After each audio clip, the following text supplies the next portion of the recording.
Even with nothing left, Hey, she can you kept hear giving, me? and someone was Stay watching. with me.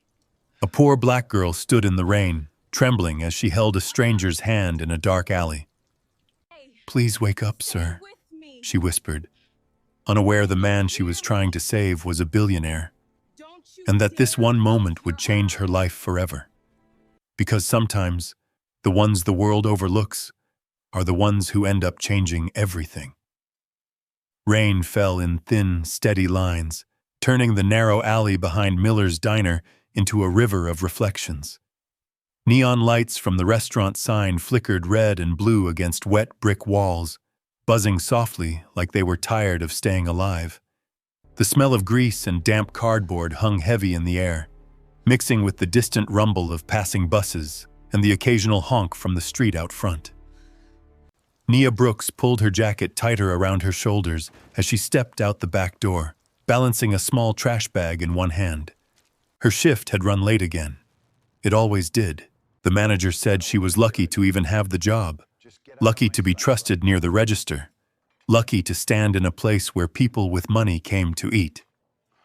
She didn't feel lucky. She exhaled slowly, watching her breath disappear into the cold night. Her shoes were already soaked through, the cheap soles no match for Chicago rain. She moved carefully down the cracked pavement, avoiding puddles out of habit more than hope.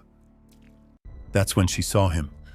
At first, he looked like just another shape in the dark, someone sleeping it off, maybe drunk, maybe homeless. It wouldn't have been the first time. People passed through this alley all the time, and most of them didn't leave anything behind except trash and silence. But something felt off. Nia stopped. The man wasn't moving. A flicker of lightning in the distance briefly lit the alley, and in that split second, she saw the details. The cut of his coat, the sharp lines of a tailored suit, the polished leather shoes now smeared with mud. This wasn't someone who belonged here. Her grip on the trash bag loosened. It slipped from her fingers and landed with a dull thud. "Hello?" You have to listen to me. she called out, I didn't her do voice anything small wrong, against I the sound of swear. rain. No answer. Her heart began to beat faster. Every instinct told her to walk away. This wasn't her business. People got into trouble for less in neighborhoods like this. Wrong place, wrong time, wrong person. But her feet didn't move. She stepped closer.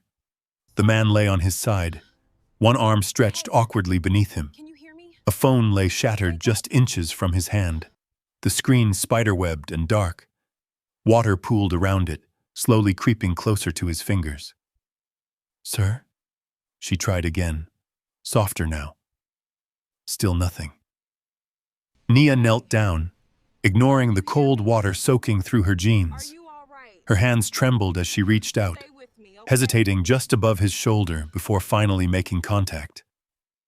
"Hey, can you hear me?" She gave him a gentle shake. Nothing. Her breath caught in her throat as she turned him slightly onto his back. The overhead light from the diner flickered again, casting just enough glow for her to see the stains spreading across his white dress shirt. Blood. Not bright, not fresh, but enough. "Oh my God." Her voice cracked. "Please, please wake up, sir." She shook him again, a little harder this time. Rainwater ran down her face, mixing with the sudden heat in her eyes. She didn't even notice she was crying.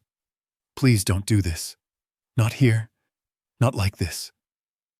His face was pale, his lips slightly parted, breath so faint she had to lean closer just to feel it. But it was there. Weak, barely holding on. Relief hit her for a second. Then fear rushed in twice as fast. She looked around the alley. Empty. No footsteps. No voices. Just the hum of the city pretending not to notice. Her gaze dropped to his wrist. A watch caught the dim light.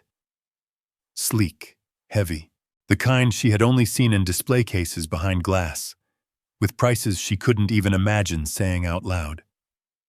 This man wasn't just out of place. He was important. And somehow, he had ended up here, alone, bleeding, and forgotten. Nia swallowed hard. Her eyes shifted to the broken phone. Dead. Useless. Then to his coat pocket. Slightly open. Inside, she could see the edge of a leather wallet. For a brief second, just one, her mind betrayed her. Rent was overdue. Her mom's medication was running out. Her little brother hadn't had a full meal in 2 days. Her fingers twitched. No one would know. No one ever came back here.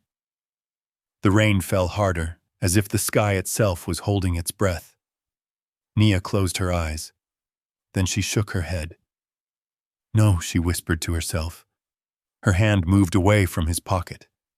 Instead, she pulled off her own thin jacket and carefully draped it over his chest, shielding him from the rain. It wasn't much. It barely covered him. But it was all she had. She reached into her back pocket and pulled out her phone, her fingers fumbling as she dialed 911. What's your emergency? I found someone, Nia said, her voice shaking. He's not waking up. He's hurt. I think he's bleeding. Please, you have to send someone. Stay on the line. Are you with him right now? Yes, I'm right here. I'm not leaving him. Her eyes never left his face. Sir, please wake up, she whispered again, softer this time, like a prayer. In the distance, faint but growing louder, the sound of sirens began to rise. Red and blue lights flickered against the wet walls of the alley, creeping closer with every passing second. Nia tightened her grip on his hand. You're gonna be okay, she said, even though she didn't know if it was true. The city roared on just beyond the alley, unaware, or maybe just unwilling to care. As the sirens closed in, one thought echoed in her mind, louder than everything else. Who are you? And why were you left here to die? The red and blue lights washed over the alley walls, growing brighter, louder, closer. Nia stayed where she was, her hand still wrapped around the man's cold fingers, her jacket soaking through as rain continued to fall.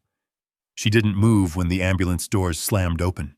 She didn't step back when the paramedics rushed in, their boots splashing through puddles as they knelt beside him. Step back, miss, one of them said gently, but firmly. Nia blinked, as if waking from a dream. Her hand slipped away from his. I called, she said, her voice barely steady. He wasn't breathing right. I think he hit his head. There was blood.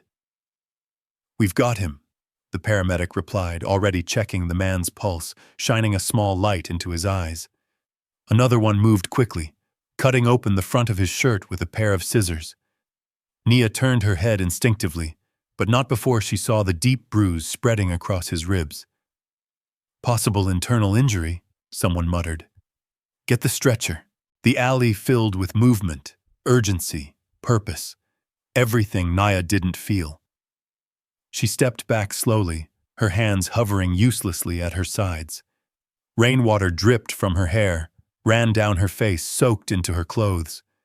Nobody looked at her anymore. Not really. She was already disappearing. Ma'am, did you see what happened? A police officer asked, appearing beside her. His voice wasn't unkind, but it wasn't warm either. Just routine. Detached. Nia shook her head. No, sir. I just found him like that. The officer studied her for a moment, his eyes flicking down to her worn shoes, her damp uniform, the cheap diner logo stitched over her chest. You work around here? Yes, sir.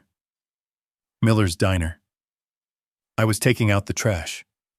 He nodded, making a note on a small pad. You saw anyone else?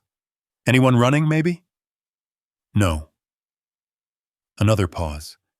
The stretcher rolled past them, the man's body strapped down, oxygen mask pressed over his face. For a brief second, His hand shifted slightly, just enough for Naya to notice.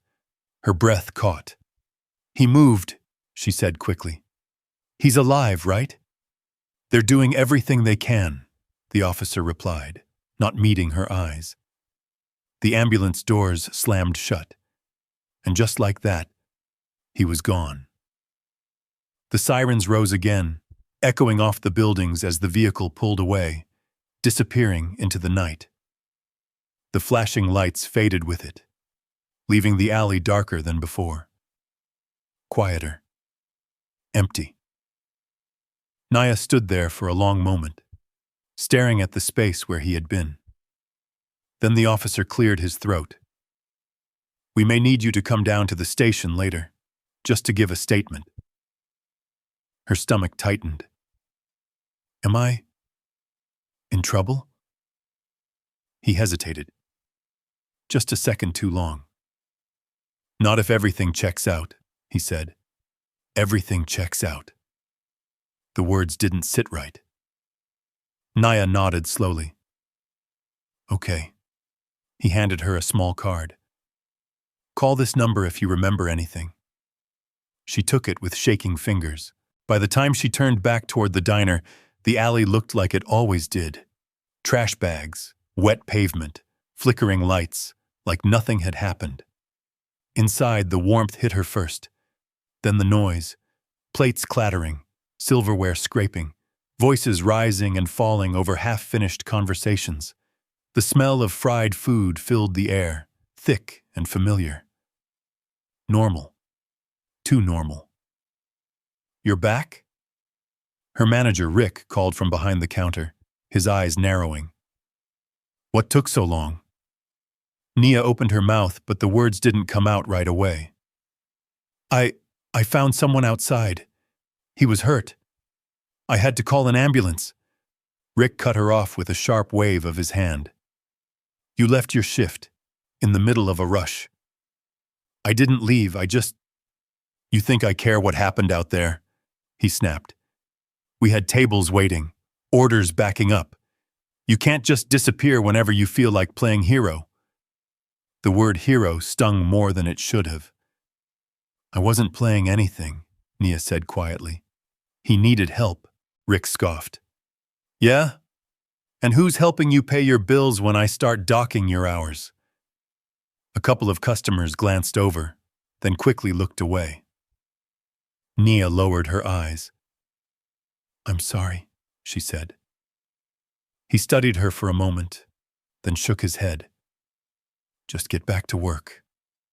She nodded and moved past him, her body still cold, her mind still somewhere in that alley.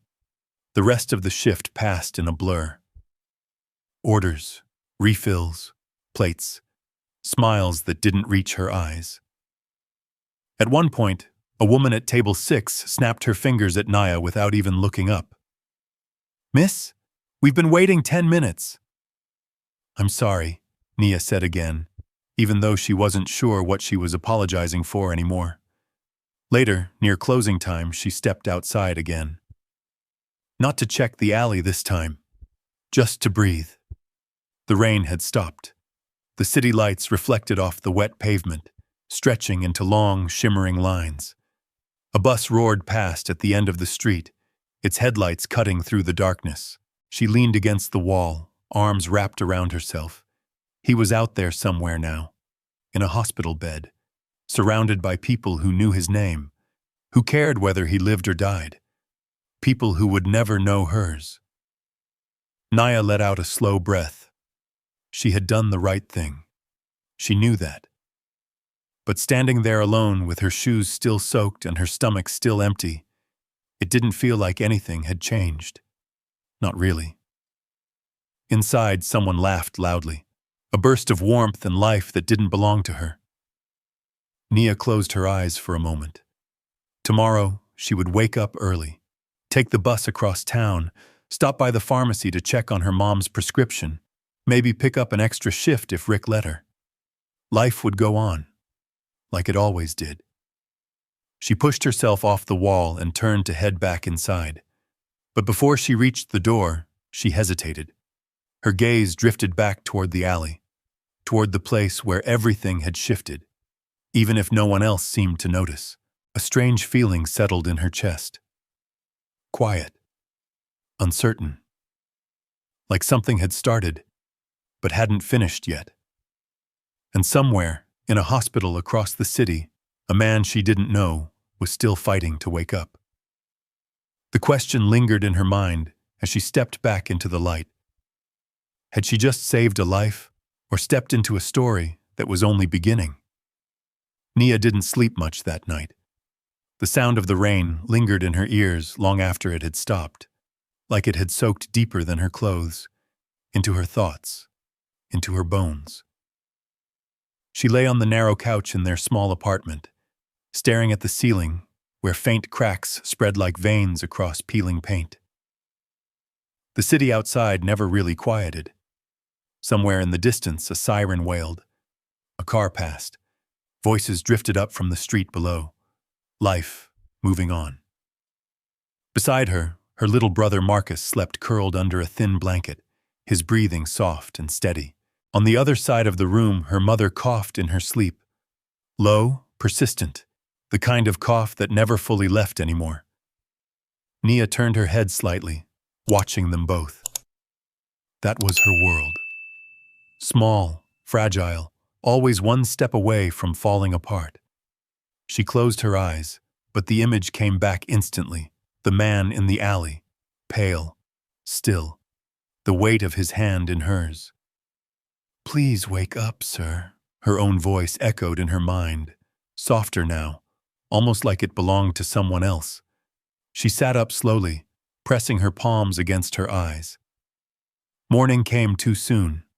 Gray light filtered through the thin curtains, painting everything in dull shadows.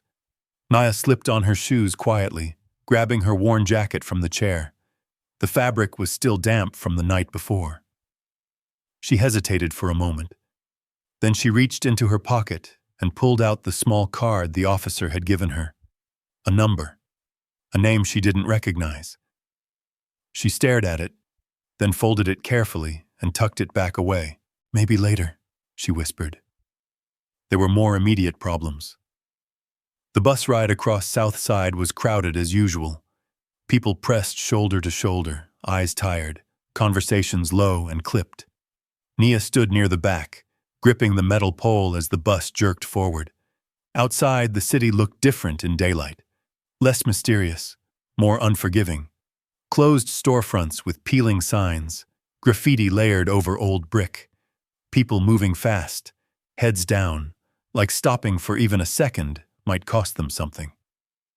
She got off 2 stops early, not because she had time to spare, but because she needed to stop by the pharmacy. The bell above the door chimed softly as she stepped inside. The air smelled faintly of antiseptic and paper. A fluorescent light flickered overhead. "Morning," the pharmacist said without looking up. "Morning," Nia replied, approaching the counter. "I came to check on my mom's prescription." "Carmen Brooks?" The man tapped at his computer, eyes scanning the screen. "Still pending," he said after a moment. Nia's stomach tightened. It was supposed to be ready yesterday. Insurance hasn't cleared it yet. She swallowed. "Is there any way I can just get a few days' worth? I'll pay cash, whatever I have." Now he looked up. "Miss, I understand, but we can't dispense medication without approval." Nia nodded slowly, even though her chest felt like it was caving in. "Okay. Thank you." She turned to leave, her fingers curling into her palm. Outside, the cold air hit her harder this time. She stood there for a moment, staring at the passing traffic, trying to steady her breathing. Then she reached into her pocket. Her fingers brushed against something soft. She pulled it out. Her jacket. Not the one she was wearing, the one she had used last night. Her heart skipped. She had forgotten. In the rush, in the chaos, she had left it with him. A small, almost bitter laugh escaped her lips. Figures. She didn't have much. But somehow, she always managed to lose a little more. Her hand drifted back to her pocket. The memory surfaced again. The wallet, the thick leather, the glimpse of cash. For a second, the world seemed to slow around her. What if she hadn't closed it? What if she had just taken it? Rent would be covered. Her mom's medicine paid. Marcus wouldn't have to pretend he wasn't hungry. No one would have known. No one would have cared. Nia shut her eyes tight. No, she whispered, because she would have known. That was the problem. That was always the problem. She started walking again, faster now, like she was trying to outrun the thought. By the time she reached the diner, her breath had steadied, but the weight in her chest hadn't gone anywhere. Rick was already there, leaning against the counter with a coffee in hand. "You're late," he said without looking at her. "I'm 5 minutes early," Nia replied quietly. He checked his watch, then shrugged. "Feels late." She didn't argue, didn't have the energy. The morning crowd trickled in slowly. Construction workers, office staff grabbing coffee, a few regulars who barely glanced at hers as she refilled cups and wiped down tables. Invisible. Just like always. Around noon, the lunch rush hit. Orders piled up. Voices overlapped. The kitchen filled with heat and noise. "Table 4 needs their check. Where's the extra fries? Nia, move!" She moved. She always moved. But her mind kept drifting. Back to the alley. Back to the man. Was he alive? Had he woken up? Did he even remember her? "Hey!" The sharp voice snapped her back. A man in a gray suit sat at one of the corner tables, his expression tight with irritation. "I've been waiting 10 minutes, he said, tapping his fork against the plate. "Is this how you treat paying customers?" "I'm sorry," Nia said quickly. "I'll be right back with your order." He gave her a look, one she knew too well, the kind that didn't just see her. It judged her, measured her, dismissed her. She turned away before it could settle in too deep. By the time her shift ended, her feet ached, her head throbbed, and the world felt just a little heavier than it had that morning. She stepped outside again.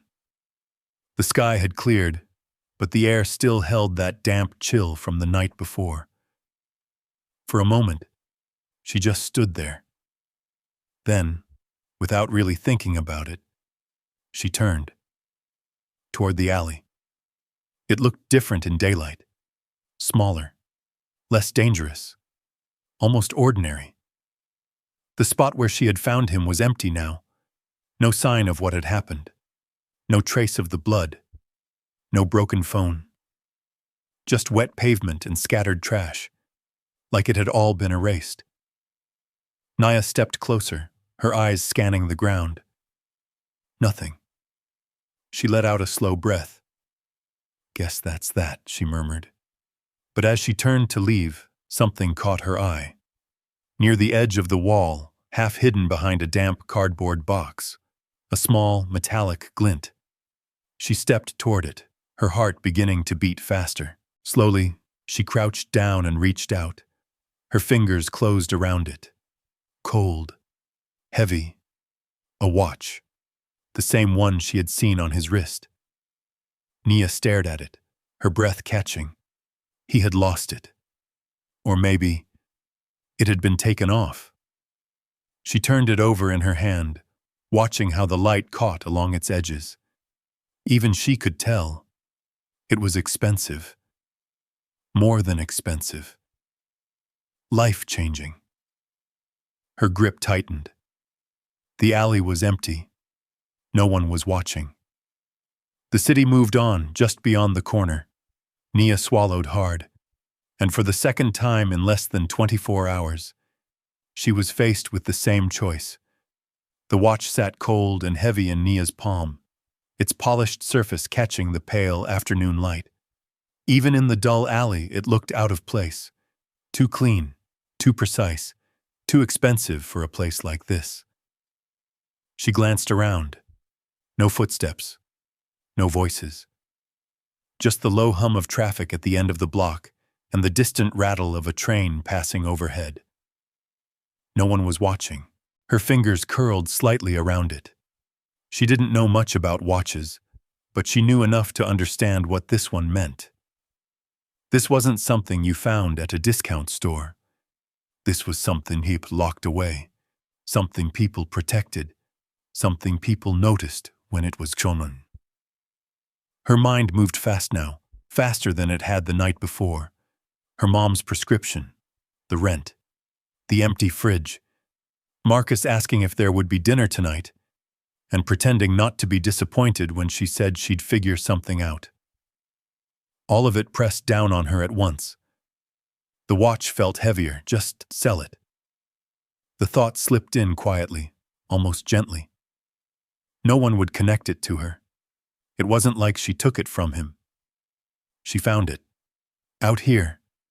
Alone. Left behind. Her breath slowed. For a moment she let herself imagine it. Walking into a pawn shop. Sliding the watch across the counter. Walking out with enough money to breathe again. Just for a little while.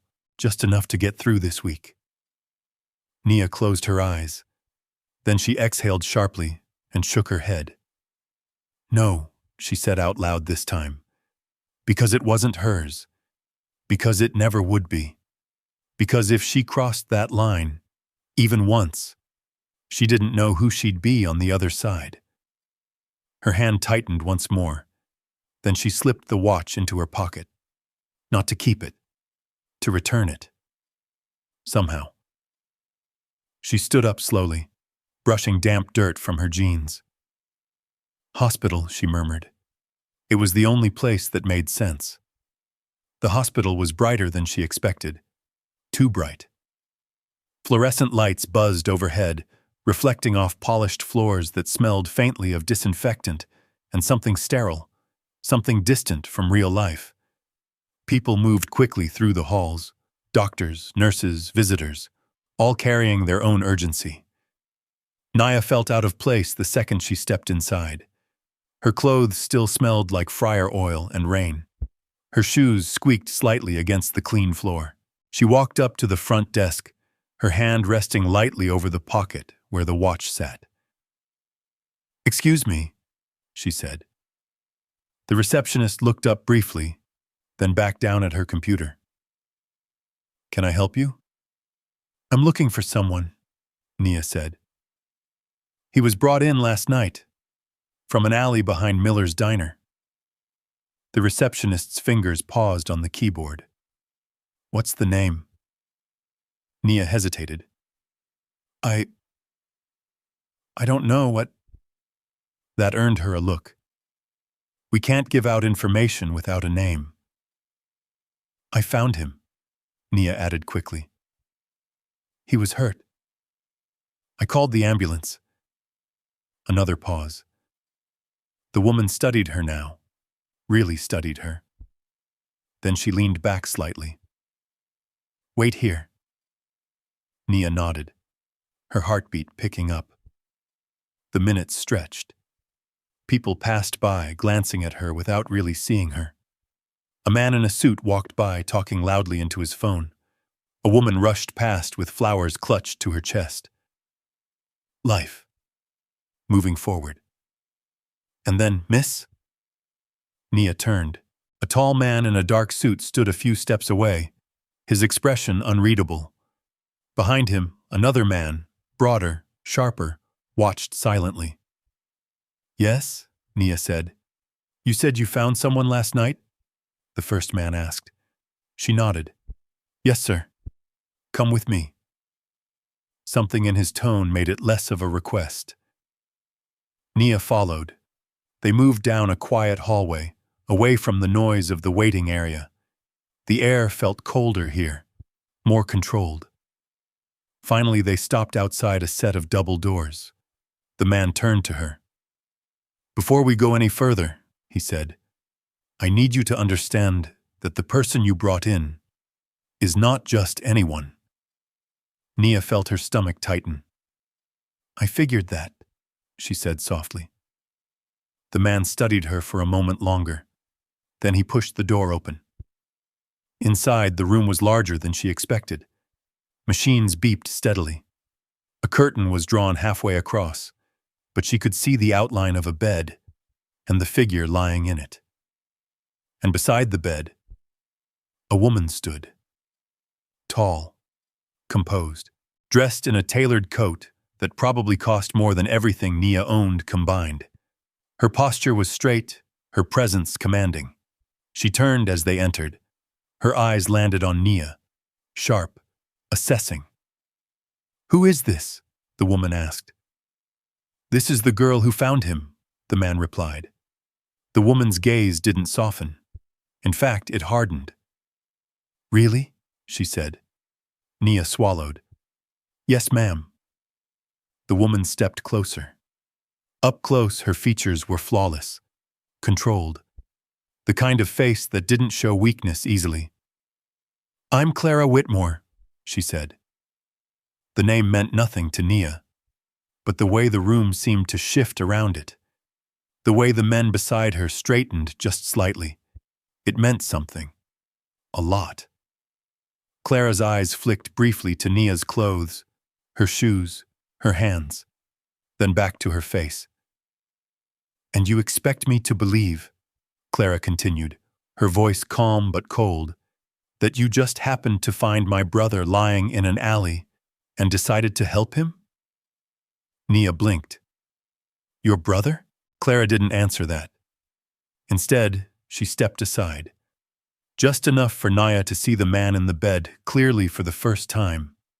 His face was pale under the hospital lights. Bruises shadowed his jaw. A bandage wrapped around his side. Machines surrounded him, steady and quiet. But it was him, no doubt.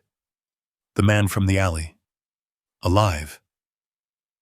Nia felt something in her chest loosen. He's okay, she whispered. Clara's eyes narrowed slightly. He's alive, she corrected, thanks to a number of very skilled doctors. The words hung in the air, carefully chosen. Nia looked down for a moment, then back up. I didn't do much, she said. I just called for help. Clara studied her again. Longer this time, as if trying to see through her. And you expect nothing in return? Clara asked. The question landed harder than it should have. Nia shook her head slowly. No, ma'am. Silence filled the room. The machines continued their steady rhythm. Finally, Clara spoke again. Security footage shows you were alone with him for several minutes, she said, before anyone arrived. Nia's heart skipped. I stayed with him, she said. He wasn't breathing right. I didn't want to leave him. Clara took another step closer. And you didn't take anything? She asked. The words were quiet, but sharp. Nia froze. Her hand instinctively moved toward her pocket, where the watch rested. The weight of it suddenly felt impossible to ignore. No, she said. The lie sat heavy in her throat, because she hadn't taken it. But she had it, and Clara was watching her now, like she already knew. The silence stretched longer than Nia could handle. The soft beeping of the machines beside the hospital bed seemed louder now, echoing in her ears. Her fingers curled slightly against her side, resisting the urge to touch her pocket, to confirm the watch was still there, to somehow make it disappear. Clara Whitmore didn't blink. People like her didn't need to raise their voices. They didn't need to rush. Power, real power, moved slowly, carefully. Nothing? Clara repeated, her tone smooth, almost polite. Nia swallowed. I didn't take anything, she said again, her voice quieter this time. It wasn't a complete lie, but it wasn't the full truth either. Clara tilted her head slightly, studying her like a puzzle piece that didn't quite fit. Behind her, one of the suited men shifted his weight. The subtle movement didn't escape Nia's notice. It made the room feel smaller, colder. "You understand," Clara said, "that my brother doesn't just end up in an alley, not without reason." Nia nodded slowly. "Yes, ma'am." "And yet," Clara continued, "you were there, alone with him." The words settled heavily between them. "I stayed because he needed help," Nia said, forcing herself to hold Clara's gaze. "That's all." Another pause. Clara's eyes drifted down again, taking in Nia's damp shoes, her worn sleeves, the faint grease stains that hadn't fully washed out. Then back to her face. "People don't usually do things for no reason," Clara said softly. Nia felt something tighten in her chest. "My mom's always said," she replied carefully, "that if you see someone hurting, you don't wait for a reason." Clara's expression didn't change, but something flickered behind her eyes. Brief, almost invisible. Before it could settle, the door behind them opened again. A nurse stepped in. "Ms. Whitmore, the doctor needs a moment." Clara raised a hand slightly. "In a minute." The nurse nodded and stepped back out, closing the door quietly. Clara turned back to Nia. "For now," she said, "you can go." The words came without warmth, without thanks. Just dismissal. Nia hesitated. Her eyes flicked once more to the man in the bed. Daniel, she realized now. That was his name. Daniel Whitmore. He looked the same as he had in the alley. Still, quiet. Suspended somewhere between here and somewhere else. "You're sure he's going to be okay?" Nia asked. Clara didn't answer right away. "He's strong," she said finally. "He'll wake up." Not if, when. It sounded like certainty. Nia nodded. "Okay." She turned to leave. But just as she reached the door, "Wait." Her heart skipped. She turned back slowly. Clara stepped closer again, her heels making soft, deliberate sounds against the polished floor. "If you remember anything else," Clara said, "anything at all, you will tell us." It wasn't a question. "Yes, ma'am," Nia said. Clara held her gaze for another second, then nodded once. "Good." Nia stepped out into the hallway. The door closed behind her with a soft click. And just like that, the air felt different, lighter, but not safer. She exhaled slowly, leaning back against the wall for a moment. Her hands were shaking. She pressed them together, trying to steady them. What just happened? She had walked into that room thinking she was doing the right thing, returning something that didn't belong to her, checking on someone she had helped. Instead, she had walked out feeling like a suspect, like she had done something wrong. The hallway buzzed quietly around her. Nurses moved quickly. A cart rattled past. Somewhere down the corridor, a monitor beeped steadily. Life going on, unaffected. Nia pushed herself off the wall and started toward the exit. Each step felt heavier than the last. Halfway down the hall, a voice called out behind her. "Miss, hold on." She turned. The man in the dark suit, the one who had brought her in, was walking toward her now, his pace slower this time. "Yes?" Nia asked. He stopped a few feet away, lowering his voice. "Off the record," he said, "you should probably stay available for the next few days." Her stomach tightened. "Why?" He hesitated, then leaned in slightly. "Because if this turns out to be what we think it is, you may be the only one who saw him before everything went wrong." The words hit her harder than anything Clara had said. "What do you mean, what you think it is?" she asked. He glanced briefly down the hall, then back at her. "We don't think it was an accident." Nia's breath caught. "He didn't just fall?" she whispered. The man shook his head slightly. "We're still figuring it out. But you didn't hear that from me." Nia nodded slowly, her mind racing. Not an accident. Someone had done this. To him. The image flashed in her mind again. His still body in the alley, the broken phone, the bruising along his ribs. Her chest tightened. "Okay," she said quietly. The man gave her a small nod, then stepped back. "Just be careful. Careful."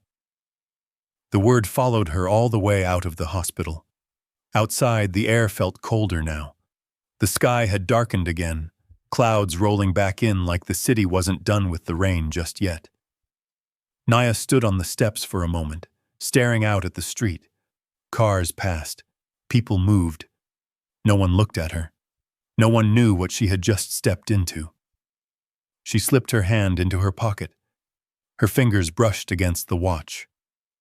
Still there. Still heavy. Still not hers. Her grip tightened. She had come here to return it. To do the right thing. But now everything felt different. Because if what that man said was true, if this wasn't an accident, then this watch might be more than just something valuable. It might be part of something unconscious. Nia pulled her hand back slowly. Her heart began to pound again, just like it had in the alley. Only this time, the danger wasn't lying unconscious at her feet. It was out there. Somewhere. And somehow, she was already part of it. The wind picked up as Nia stepped off the hospital steps, tugging at her jacket like it was trying to pull her back inside. The sky had turned a heavy gray again, clouds hanging low over the city like something waiting to break. She walked fast, not toward home, not toward the diner, just away. Her thoughts moved faster than her feet. Not an accident. The words echoed in her head, over and over again. That quiet warning from the man in the hallway didn't feel like something she could ignore. It felt like something that would follow her whether she wanted it to or not. Her hand brushed her pocket again. The watch. Still there. Still ticking. She stopped at a crosswalk, staring down at the pavement as cars rushed past. The sound of tires slicing through wet asphalt filled the air. "What am I supposed to do with this?" she whispered. No answer. The light changed. She crossed. By the time she reached her building, the first drops of rain had started again. The stairwell smelled like old paint and damp wood. Someone had left a broken chair on the second landing. A flickering bulb buzzed overhead. Same as always. Nothing changed. Nia unlocked the door quietly. Inside, the apartment was dim, lit only by the soft glow of a lamp near the couch. Marcus sat at the small table, pencil in hand, staring down at a sheet of homework. "You're late," he said without looking up. "Had to stop somewhere," Nia replied, kicking off her shoes. He glanced up this time. "You get the medicine?" The question landed heavier than anything Clara had said earlier. Nia hesitated, then shook her head. "Not yet." Marcus nodded slowly, like he already expected that answer. "It's okay," he said. "Mom said she's fine." From the couch, their mother shifted slightly, her voice faint but steady. "I am fine," Carmen Brooks said. "Don't you worry about me." Nia forced a small smile as she walked over. "How you feeling?" she asked. "Like I'm not getting any younger," Carmen replied with a weak chuckle. Nia sat beside her, brushing a loose strand of hair from her mother's face. "You rest," she said. "I'll figure everything out." Carmen looked at her for a long moment. "You always say that," she murmured. "Because I always do," Nia replied. But this time, she wasn't sure. The night passed slower than usual. Rain tapped against the windows. Pipes rattled somewhere in the walls. The city breathed in low, restless sounds. Nia sat at the small kitchen table, the watch placed in front of her. She had taken it out the moment she got home. She couldn't keep it hidden anymore, not from herself. It looked even more out of place here than it had in the alley. Too perfect, too clean, too valuable for a space where the paint chipped off the cabinets and the fridge hummed like it might give out any day. Marcus wandered in after a while, rubbing his eyes. "What's that?" he asked, pointing.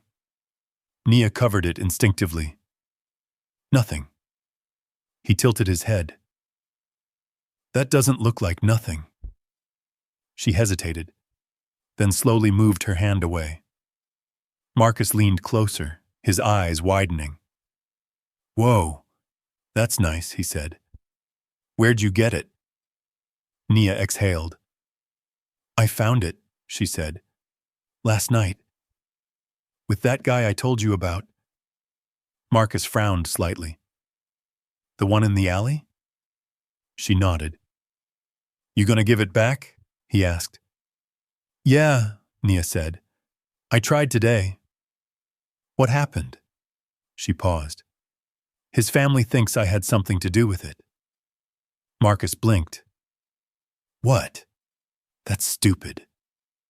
Nia let out a quiet laugh. "Yeah, it is, but it didn't feel funny." Marcus looked at the watch again. "You could sell it," he said carefully. The words hung in the air. Nia didn't respond right away. "I mean, we could really use it," he added. "Just until things get better." Nia stared at the watch. Her mind replayed everything again. The pharmacy, the rent, her mom's cough, the look on Clara's face. "You sound just like me yesterday," she said softly. Marcus shrugged. "I'm just saying." She reached out and picked up the watch, turning it over in her hands. "I know," she said. "And for a second, I thought about it too." Marcus waited. "But it's not ours," she continued. "And if I keep it, I become the kind of person they already think I am." Marcus didn't argue. He just nodded slowly. "Okay," he said. Nia gave him a small smile. "Go get some sleep." He turned and shuffled back toward his room. Nia stayed where she was, alone again. The watch ticked softly in her hand. Time moving forward, whether she was ready or not. The next morning came with bad news. Rick didn't even let her get past the door. "We need to talk," he said, arms crossed. Nia stopped. "What's wrong?" "You left your shift early yesterday," he said. "I told you. I had to." "I don't care why," he snapped. "You left. During lunch rush." "I came back," she insisted. "Too late." Nia felt her stomach drop. "Rick, I need this job." He looked at her for a long moment, then shook his head. "I can't run a business like this," he said. "I need people I can count on." "I am someone you can count on," Nia said, her voice tightening. "Not yesterday you weren't." The words hit harder than anything else. "Please," she said, "just give me one more chance." Rick looked past her toward the empty tables, then back at her. "I'm cutting your hours," he said. "Starting today." Nia blinked. That's basically firing me," she said. "It's what I can afford," he replied. Silence. Then he stepped aside. You can pick up your things. Nia walked out of the diner 15 minutes later with a small plastic bag in her hand. Her apron, a spare shirt. That was it. The sky had cleared again, but it didn't feel like relief.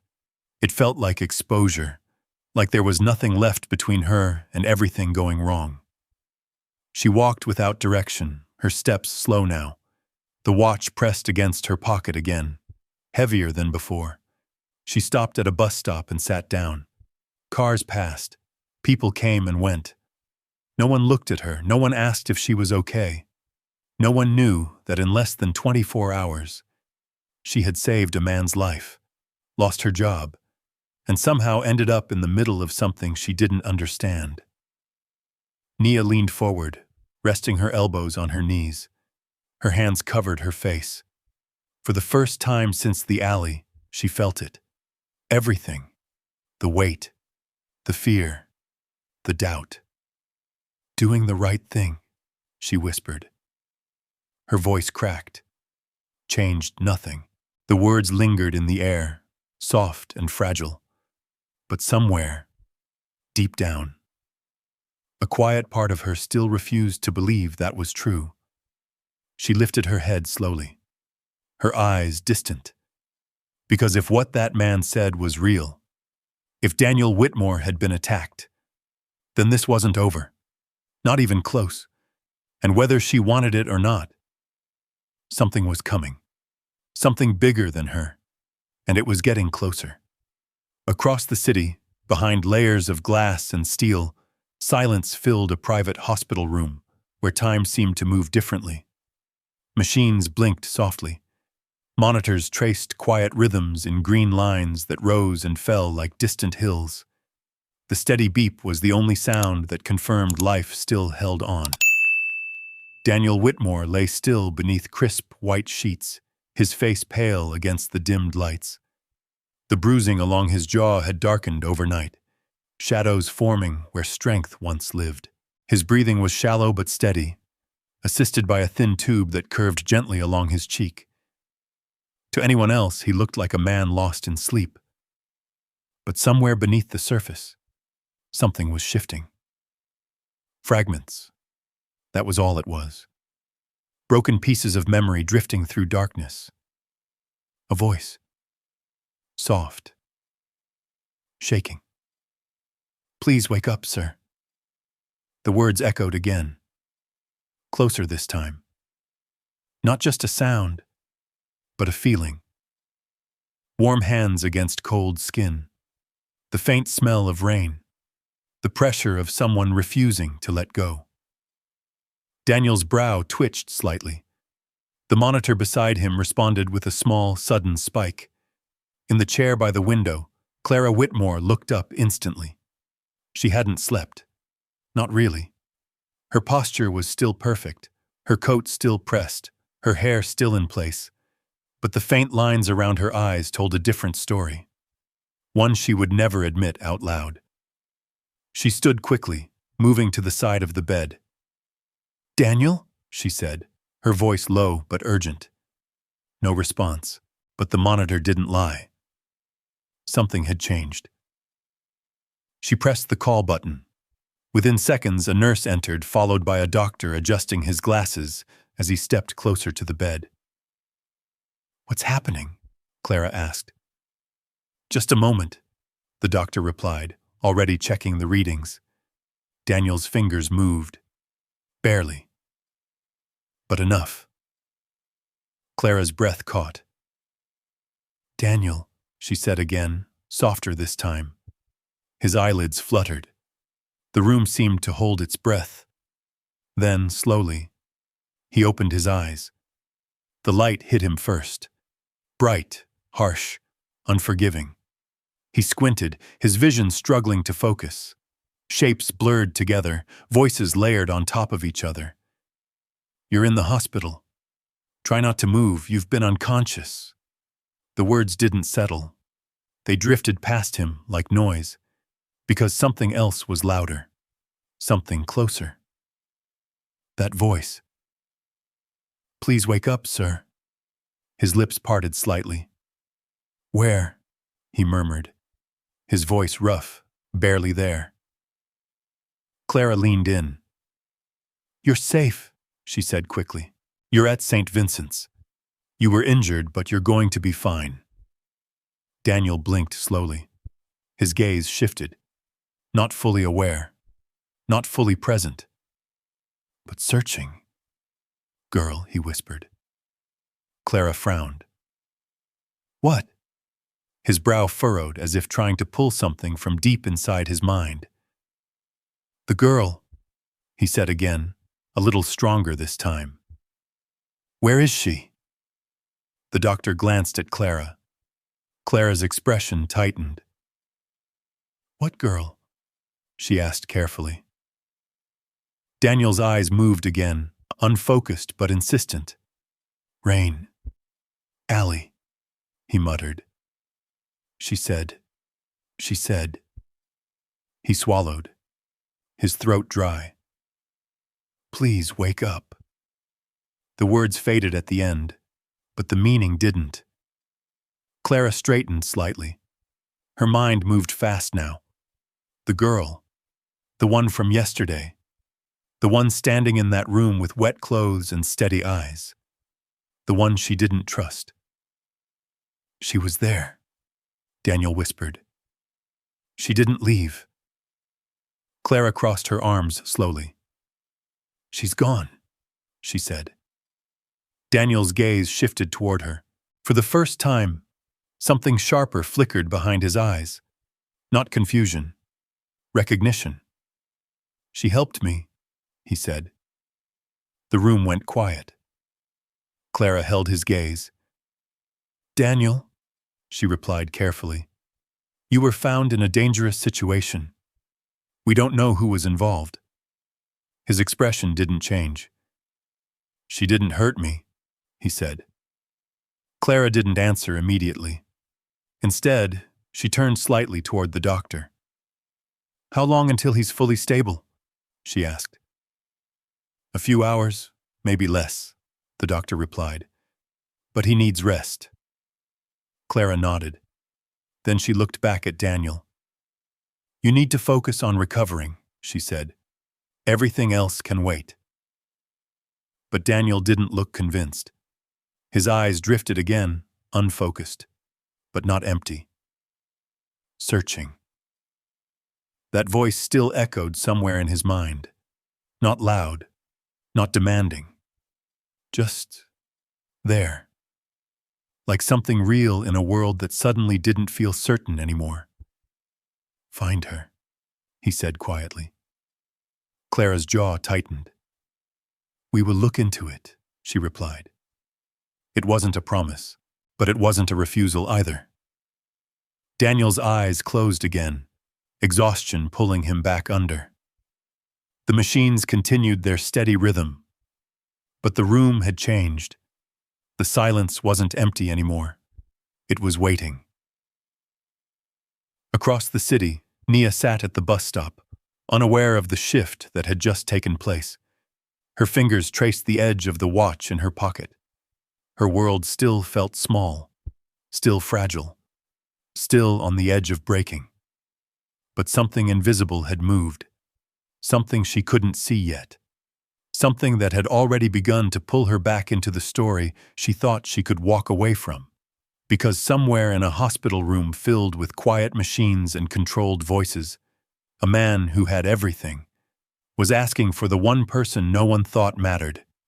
And for the first time in a long time, Daniel Whitmore wasn't thinking about money, or power, or control. He was thinking about a girl in the rain, who refused to let him disappear. And now he wasn't going to forget her. The hospital room settled back into quiet, but it wasn't the same quiet as before. Clara stood near the window, her arms crossed tightly as she stared out at the city below. Traffic moved in steady lines, headlights cutting through the gray afternoon like nothing unusual had happened. Like her brother hadn't nearly died in an alley behind a diner. Like control hadn't slipped. Behind her, Daniel slept again, but not as deeply. His breathing had changed. Lighter, closer to the surface, aware, and asking questions. Clara didn't like questions she didn't already have answers to. She turned slowly, her eyes moving toward the man standing near the door, the same one who had brought Naya into the room earlier. "Find her," Clara said. The man nodded once.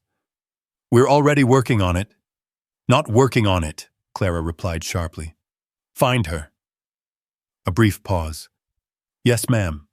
And I want everything," Clara added. "Where she lives, where she works, who she talks to. I want to know why she was there and what she saw." The man hesitated just slightly. "She called emergency services," he said. "Stayed with him until help arrived. That lines up with what we've seen so far." Clara's gaze hardened. "That doesn't mean it's the whole story." Silence followed. Then, "What about the footage?" she asked. The man reached into his jacket and pulled out a tablet, tapping the screen before turning it toward her. "We pulled security from the street cameras nearby," he said. "Limited angles, but enough to piece together a timeline." Clara took the tablet. The screen showed grainy black and white footage. A timestamp blinked in the corner. A figure appeared first, Daniel. He stumbled slightly as he walked down the sidewalk, his posture tense like he was already in trouble before he reached the alley. Then, another shadow, someone else, just barely visible. Clara leaned closer. "Can you enhance that?" she asked. "We're trying," the man replied. "But the angle's bad." The footage continued. Daniel disappeared into the alley. The second figure followed. Then, nothing. Minutes passed on screen. Empty sidewalk. Rain starting to fall. And then Nia. She appeared suddenly, rushing into the frame from the opposite direction. Her movements were quick, uncertain at first, then urgent. Clara watched closely. Nia knelt, stayed, didn't run, didn't leave. The footage showed her pulling out her phone, making the call, waiting, alone. Clara's fingers tightened slightly around the tablet. "Play it again," she said. The man did. Same result, same sequence, same conclusion. "She didn't touch anything?" Clara asked. "Not that we can see," he replied. Clara didn't answer. She handed the tablet back slowly. "So she arrives after," she said, more to herself than anyone else. "Not before." "Yes, ma'am." "And the second figure?" "Gone before she got there." Clara turned toward the bed. Daniel lay still, unaware of the conversation unfolding just feet away from him. But his words lingered. "She helped me." Clara exhaled slowly. "Then who did this?" she murmured. The man hesitated. "There's more," he said. Clara looked at him sharply. "What?" He tapped the tablet again, pulling up another clip.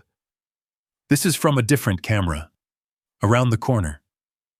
The video played. A car. Black. Parked briefly near the alley entrance. Engine running. Then, the same shadowy figure from before slipped into the passenger seat. The car pulled away. Clara's eyes narrowed. "License plate?" "Partial," the man said. "We're running it now." Clara nodded slowly. "Keep digging." "Yes, ma'am." He stepped back. But Clara didn't move. Her mind was already connecting pieces. Daniel attacked. A second person involved. A getaway vehicle. This wasn't random. This wasn't an accident. This was planned. And the girl had walked into it after the fact. Unplanned, uninvited, unpredictable. Clara turned again toward the bed. Her expression shifted, just slightly. Not softer, but less certain.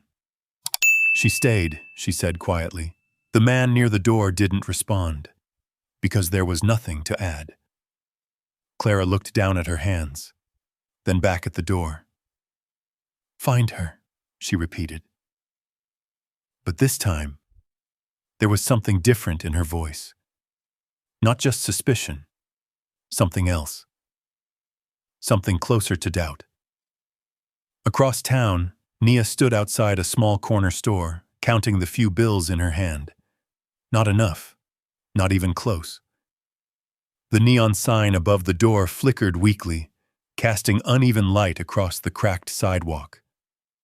A man sat on an overturned crate nearby, head down, coat pulled tight around him. Nia stepped inside.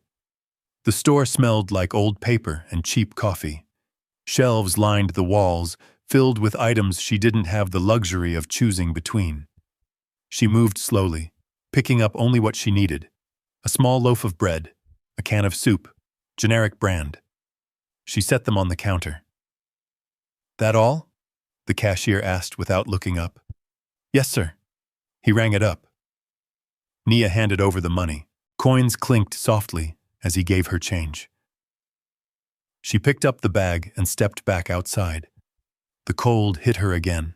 Same as before. Same as always. She walked a few steps, then stopped. Across the street, two men stood near a black car, talking quietly, watching. Her chest tightened. It was nothing. Probably nothing. Just people. Just a car. But something about it didn't feel right. The way they stood. The way one of them glanced up, just briefly, and then looked away too quickly. Nia's grip on the bag tightened. Her heart began to beat faster, not because she knew something was wrong, but because something felt wrong. She turned and started walking. Faster now. The sound of her footsteps echoed lightly against the pavement. Behind her, a car door opened, then closed. Nia didn't look back. She didn't need to. Because for the first time since the alley, the danger didn't feel distant anymore. It felt close. Too close. And somewhere deep inside, she realized something she hadn't wanted to admit before. This wasn't just about the man she had saved. This wasn't just about doing the right thing. This was something bigger, something darker. And now it was starting to follow her. Nia didn't run. Not at first. She kept her pace steady, her steps controlled, like nothing had changed. Like she hadn't noticed the car. Like she hadn't felt that quiet shift in the air, the kind that made your instincts wake up before your mind caught up. Her fingers tightened around the small paper bag as she crossed the street. Don't look back. That was the first rule. If you look back, you confirm it. If you confirm it, it becomes real. So she kept walking. The wind picked up again, pushing loose trash along the curb. A newspaper skidded across the sidewalk, slapping against a lamppost before falling still. Normal. Everything looked normal. But it didn't feel that way anymore. At the corner, she turned left, then right, then cut through a narrow side street she knew well, one she used to save a few minutes on her walk home. Her heart beat faster now, not from running, from knowing. Something was wrong. A car engine hummed somewhere behind her. Too slow, too steady. She didn't need to turn around to know it was still there.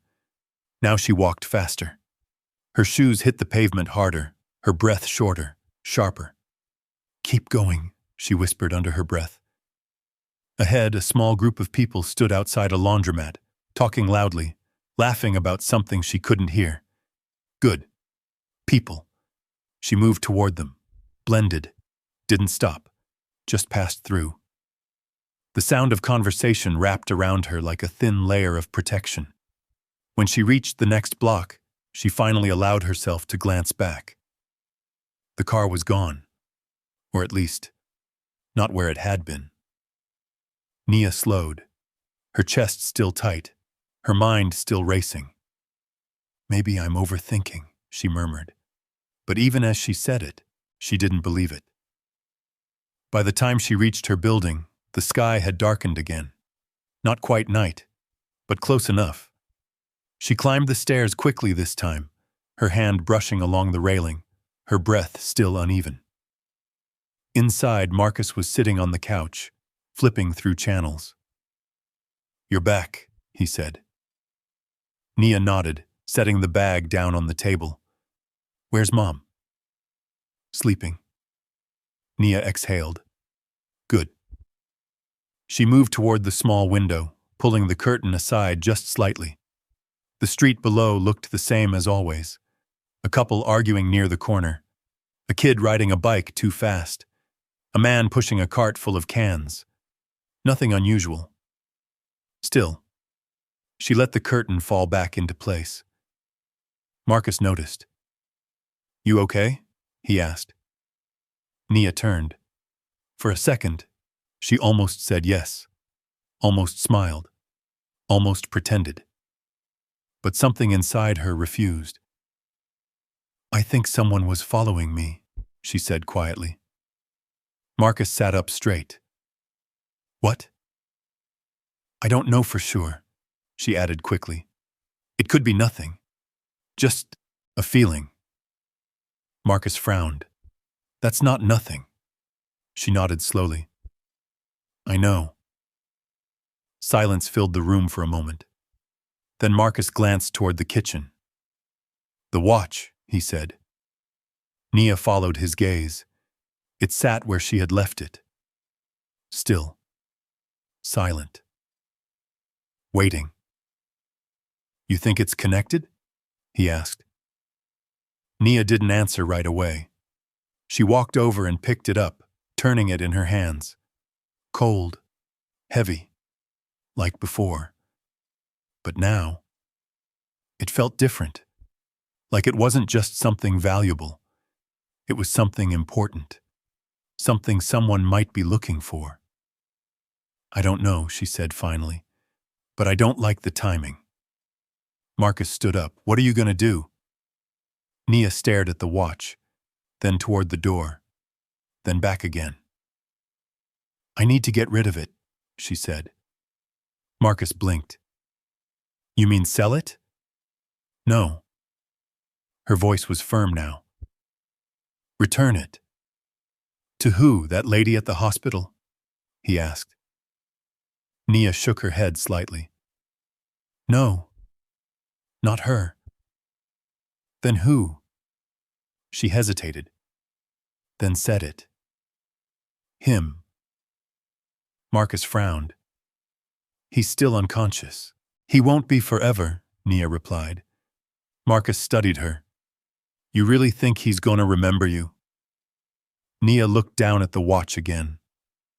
"I don't know," she said softly. Then she lifted her gaze. "But I remember him." Later that night, the apartment grew quiet again. Marcus fell asleep on the couch. The TV played low in the background, flickering light across the walls. Nia sat at the table, alone. The watch lay in front of her once more. She traced its edge with her finger. Tick, tick, tick. Time didn't stop, even when everything else felt like it might. Her mind drifted back, to the alley, to the rain, to the way his hand had felt in hers. Cold, fragile, human. Not a billionaire, not a name, just a person. "Please wake up, sir." She whispered the words again, barely audible. Then she leaned back in her chair, staring at the ceiling. "What if this is bigger than I think?" she murmured, because it already felt that way. The hospital, the questions, the footage, the car, the feeling of being watched, none of it was normal.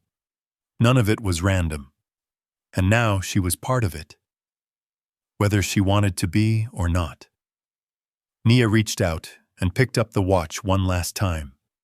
Tomorrow, she'd go back, find a way to see him, give it back. End this. That was the plan. Simple, clean, final. But as she sat there in the dim light, listening to the quiet tick of something that didn't belong to her, A single thought refused to leave her mind.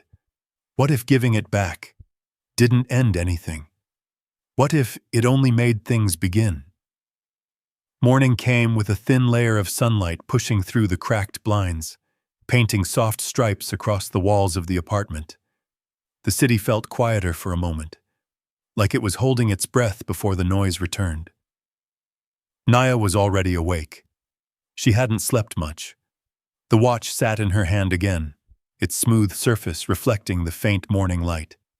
It felt colder than before. Or maybe that was just her. Today. She wasn't going to wait anymore.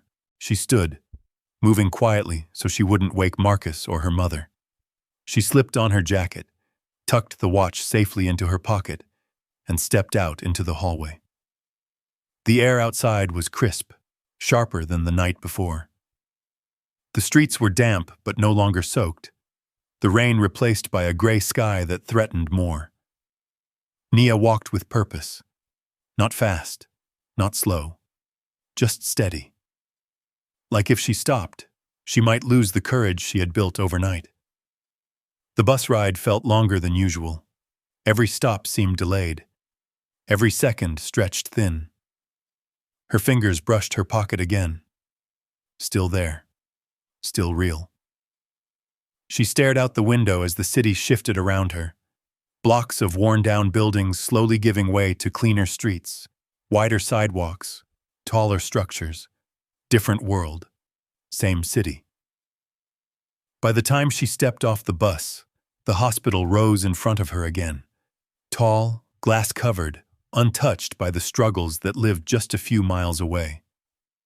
Nia paused at the entrance. Her reflection stared back at her in the glass. Same worn jacket. Same tired eyes. Same girl no one noticed. She took a breath, then walked inside. This time, the receptionist looked at her differently. Not with curiosity, with recognition. "You again?" the woman said, her tone flat. Nia nodded. "Yes, ma'am. I need to see him." The receptionist hesitated. "Family only." "I'm not here for long," Nia said quickly. "I just need to return something." That made the woman pause. Return what? Nia reached into her pocket slowly. The watch caught the light as she placed it gently on the counter. The receptionist's eyes widened. I found it," Nia said. "In the alley. I think it belongs to him." The woman stared at the watch, then back at Nia. "Wait here." Again. But this time, it didn't feel like judgment. It felt like something shifting.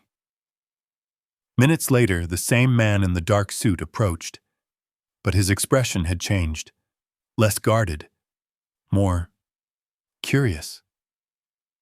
"Where did you get that?" he asked quietly. "I told you," Nia said. "I found it.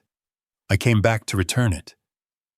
He studied her for a long moment, then nodded once. "Come with me."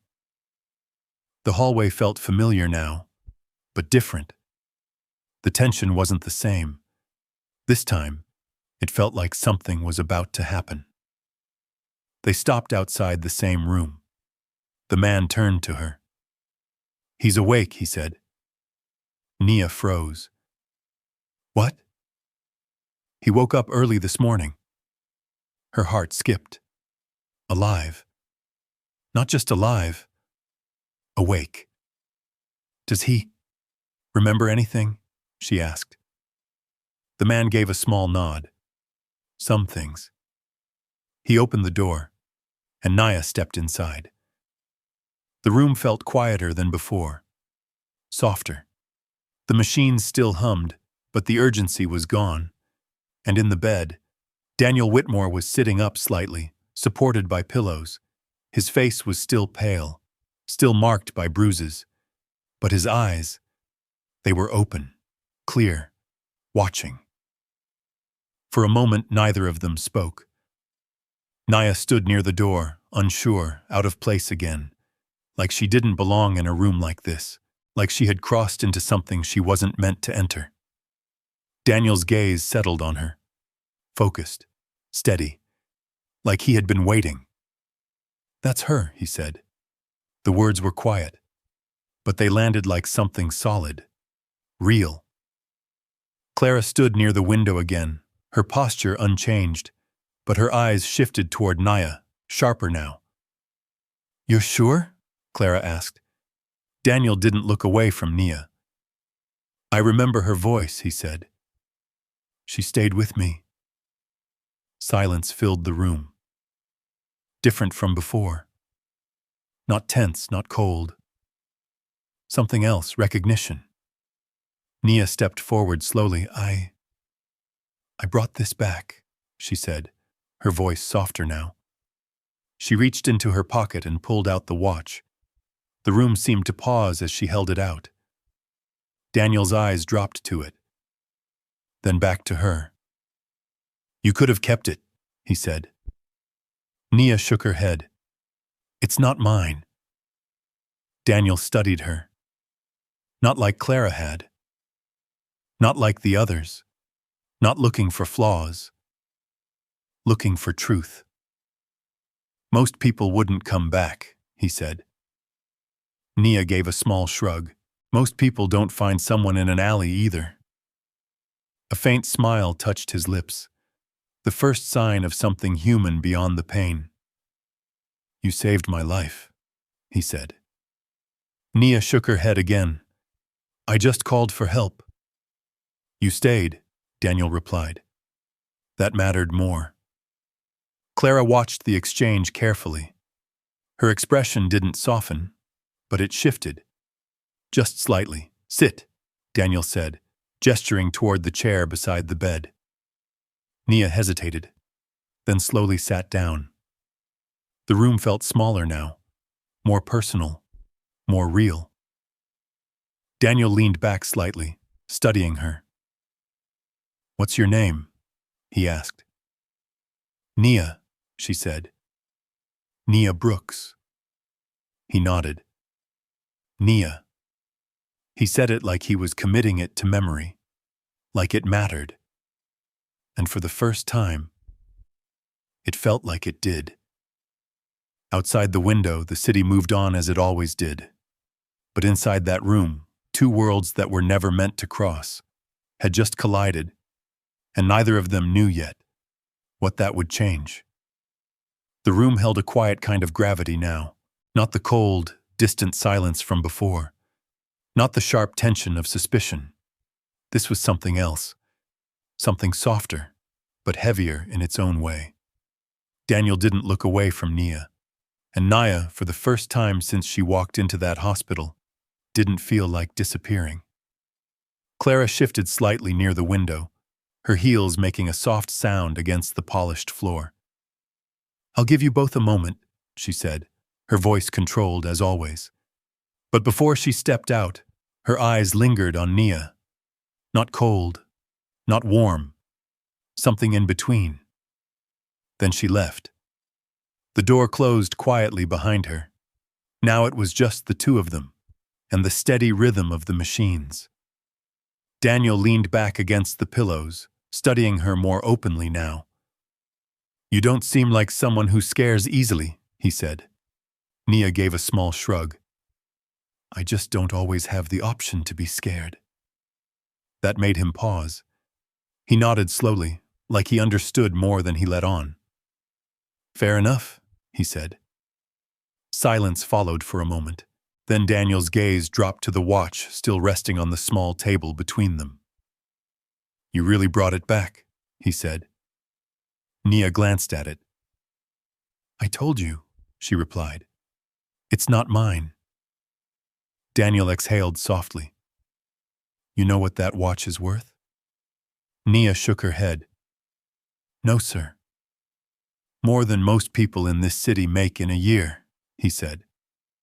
She blinked once, but her expression didn't change.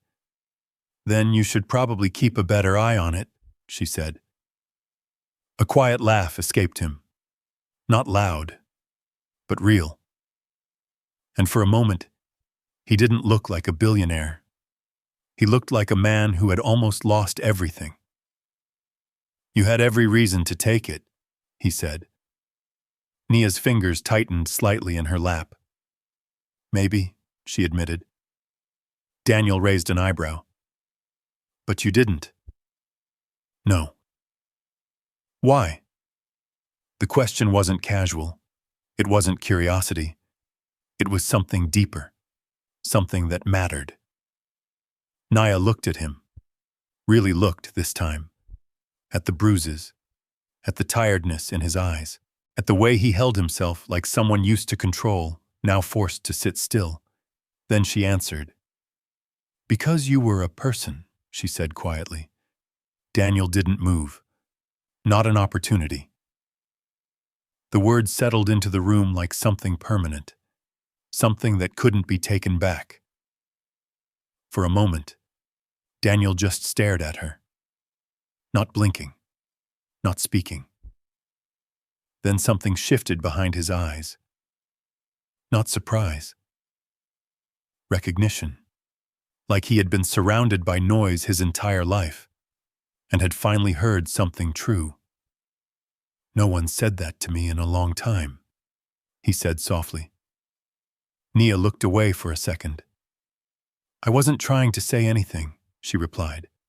"I just did what I would want someone to do for me." Daniel nodded slowly. "And they would?" She hesitated, then gave a small, honest answer. "I don't know." That hit harder than anything else. The silence that followed wasn't empty. It was full. Full of everything neither of them said. After a moment, Daniel leaned forward slightly, wincing just a bit. "You know," he said, "you may have done more than just help me." Nia frowned. "What do you mean?" Daniel's expression grew more serious. "They think this wasn't an accident," he said. Her heart skipped. "I heard that," she replied. "Someone told me." He nodded. "I've had a few disagreements lately," he said carefully. "Business. Deals that didn't go the way certain people wanted." Nia listened, didn't interrupt. "If someone wanted to send a message," he continued, "this would be one way to do it." The room felt colder again. "And I walked into it?" she asked quietly. Daniel met her eyes. "You walked into the aftermath," he said, "which might be just as dangerous." Nia's grip tightened. "I saw a car yesterday," she said, "near my place and again this morning." Daniel's expression sharpened. "What kind of car?" "Black," she said. "I didn't see much else." He leaned back slowly, thinking. "They could be watching," he said. The words landed heavy. Nia looked down at her hands. "I didn't ask for this," she said. "I know," Daniel replied. Silence again. Then, "Why are you still here?" he asked. Nia blinked. "What?" "You could have walked away," he said. "After last night. After how you were treated here. After everything." He wasn't wrong. She had every reason to leave, to forget, to pretend none of this ever happened. Nia looked at the watch again, then back at him. "Because I started something," she said slowly, "and I don't like leaving things unfinished." Daniel studied her, then nodded. "I understand that." For the first time, something like respect passed between them. Not based on money, not based on status, just understanding. The door opened again. Clara stepped back in. Her eyes moved quickly between them, measuring the shift in the room. "What did I miss?" she asked. Daniel didn't hesitate. "She's staying," he said. Clara's expression tightened slightly. "For what?" she asked. Daniel's gaze didn't leave Nia. Because she might be the only person who saw something we didn't, he said. And because I trust her. The words landed like a quiet explosion. Clara looked at him, then at Nia, then back again. You trust her? Clara repeated. Yes. Clara exhaled slowly. That's a risk. Daniel gave a faint smile. So was staying alive last night. That ended the argument. Clara didn't respond immediately. But something had changed. The girl she had dismissed hours ago was now someone her brother was choosing. And that meant something, whether she liked it or not. Nia sat there, caught in the middle of it all. She hadn't planned this, hadn't asked for it. But now there was no stepping back. Because what started in a dark alley had turned into something real, something dangerous, something that connected two lives that should have never crossed. And now, for better or worse, they were part of the same story. The city outside the hospital windows glowed under a soft afternoon light, the glass towers reflecting a world that seemed distant from everything Nia had ever known. Inside the room, time felt slower, heavier, like every second carried more weight than it should. Clara stood still for a long moment after Daniel's words. You trust her. It wasn't disbelief. It was calculation.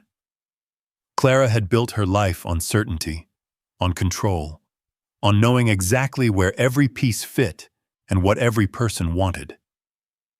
But Nia didn't fit, and that made her dangerous in a way Clara couldn't easily define. Finally, Clara exhaled and walked closer, her heels clicking softly against the floor. If she stays, Clara said carefully, then she stays under our terms. Nia straightened slightly in her chair. I don't need anything, she said. Clara's eyes moved to her again. That's not how this works, she replied. Daniel raised a hand slightly. It is if I say it is. The room went quiet again. Clara studied her brother, then slowly nodded. Fine, she said. But this doesn't change what's out there. Her gaze shifted toward the window, toward the city. Whoever did this isn't finished. Nia felt the words settle deep in her chest. She already knew that. She had felt it. The car, the eyes, the quiet sense of being watched. Daniel leaned back slightly, his energy beginning to fade, but his focus remained steady. We'll handle that, he said. Then his attention returned to Nia. But right now, he added, we need to talk about you. Nia blinked. Me? Daniel nodded. You lost your job, he said. It wasn't a question. Nia hesitated, then gave a small nod. How do you know that? He gave a faint smile. I have people who pay attention. Clara didn't comment, but her expression said enough. Nothing about Nia's life had been hidden, not since she stepped into that hospital. Nia shifted slightly in her seat. It's not a big deal, she said. I'll find something else. Daniel watched her closely. You say that like it's easy. It's not, she admitted, but it's what I do. Daniel leaned forward just slightly, ignoring the discomfort. Why? Nia frowned. Why what? Why keep doing it? He asked, helping people, choosing the harder path, even when it costs you everything. The question hung in the air. Nia looked down at her hands. For a moment, she didn't answer. Because the truth wasn't simple. Because the truth wasn't something people usually asked about. I don't know, she said finally. Maybe because if I stop, then everything people said about me becomes true. Daniel tilted his head slightly. What do you mean? Nia looked up. People already think I'm nothing, she said quietly.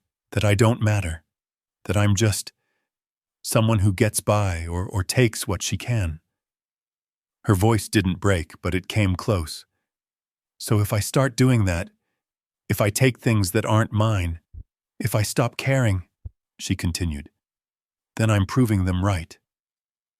Silence followed. Deep. Honest. Daniel didn't interrupt. He just listened.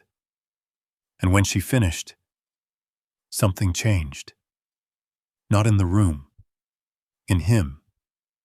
You didn't prove them right, he said. Naya looked at him. You proved them wrong. The words were simple, but they carried weight. More than anything Clara had said. More than anything anyone had said in a long time. Nia didn't respond. She didn't know how. Daniel leaned back again, slower this time, letting the moment settle. People like me, he said after a while. We're surrounded by people who see opportunity everywhere. Nia stayed quiet. They see money, he continued. Power. Advantage. They don't see people. His eyes met hers again. But you did. Nia looked away slightly. I just saw someone who needed help. That's exactly the point, Daniel replied. The room felt warmer now. Not physically, emotionally. For the first time since she stepped into this world, Nia didn't feel like she was standing outside it. She felt seen. Clara watched everything carefully, every word, every glance, and slowly, her expression softened. Not completely, but enough. What happens now? Nia asked quietly. Daniel didn't hesitate. Now, he said, we make sure you don't go back to the life that punishes you for doing the right thing. Nia frowned slightly. I don't need charity, she said. Clara's eyebrow lifted. Daniel smiled faintly. I wasn't offering charity. Nia waited. Daniel shifted slightly, reaching for a folder on the table beside him. He handed it to her. What is this? She asked.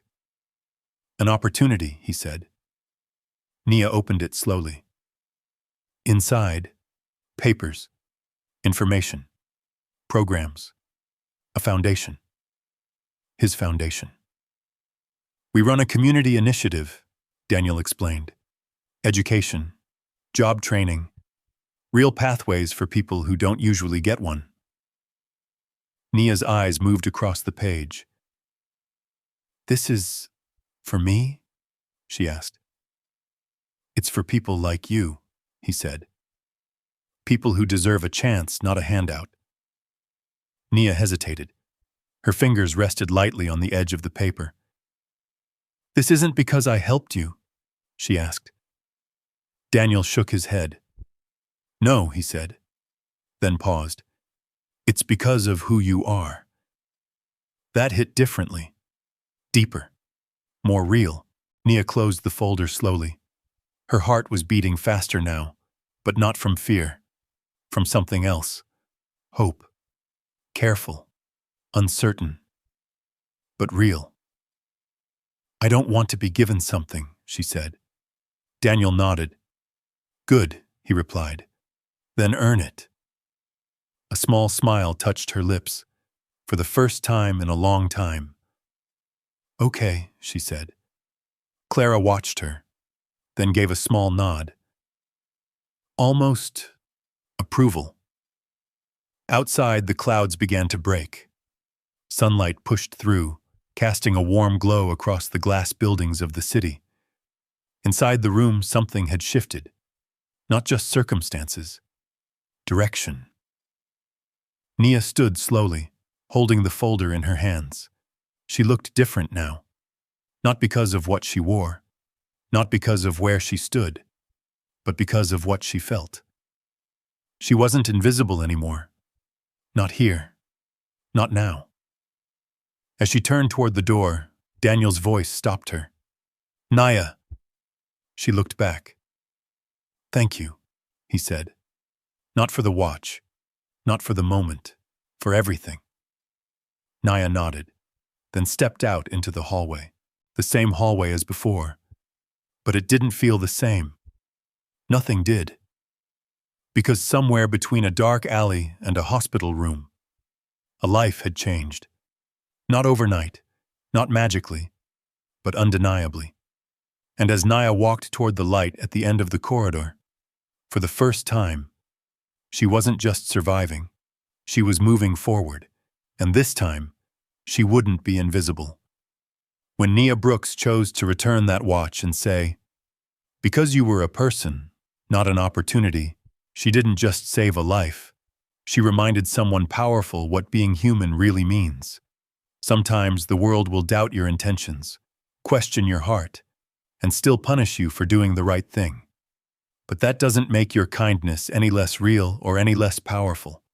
So the next time life feels unfair, remember what Nia chose to do instead of giving up. She stayed kind, even when no one was watching. And that's something you can choose too, today, in your own small way. If this story touched you, comment one below. I'd really like to know. And tell me, would you have walked away or stayed like Nia did? There's another story coming up, one that might make you see second chances in a completely different way.